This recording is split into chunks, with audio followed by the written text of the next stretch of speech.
Hello बच्चों, let's see the given question. The question says, in Young's double slit experiment carried out with light of wavelength 5000 angstrom, the distance between the slits is 0.3 mm and the screen is at 20 centimeter from the slits. The central maximum is at x equal to 0 centimeter. The value of x for third maxima is dash mm. So for this question, जो key concept यहाँ पे we can write is the concept of YDSC, that is Young's double slit experiment. So let's try to understand this. So इस तरीके से हमारे पास setup हम बना लेते हैं इसका. दो स्लिट्स हैं S1 S2. The distance between two slit is small d. ये हमारी स्क्रीन है and this is the point of central maxima, O बोल देते हैं. ठीक है, हमें थर्ड मैक्सिमा का the value of x for third maxima कहाँ आएगा हमें वो पता करना है basically, right. So we can write first of all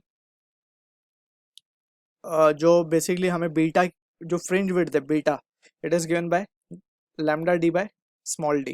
ठीक है, बीटा होता क्या है, it is fringe width, it is the distance between to consecutive maxima या फिर मिनिमा. ठीक है, अभी हम फिलहाल मैक्सिमा की बात करें तो ओ पे हमें पता है कि एक मैक्सिमा मिलता है हमें, तो दिस इज मैक्सिमा. हमें पूछा गया था central maxima at x equal to 0, the value of x for third maxima. तो ये हो गया हमारा फर्स्ट मैक्सिमा, ये हो गया हमारा second maxima and let's say this is our third maxima.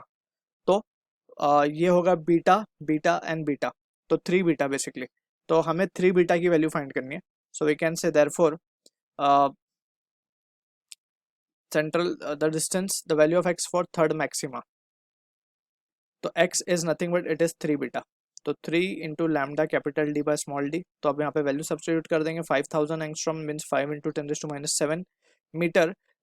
Capital D की अगर हम बात करें तो एंड द स्क्रीन 200 सेंटीमीटर यानी कि 2 मीटर डिवाइडेड बाय, और small D will be 0.3 mm यानी कि 3 इंटू 10⁻⁴. क्लियर. तो 3 से 3 कैंसिल एंड यहाँ पे अगर हम इसको देखें तो ये आ जाएगा हमारे पास 10 इंटू 10⁻³ राइट. सो ये इन शॉर्ट मीटर में आ रहा है हमें, तो 10 mm will be the correct answer for this question. I hope you understood the solution. All the best.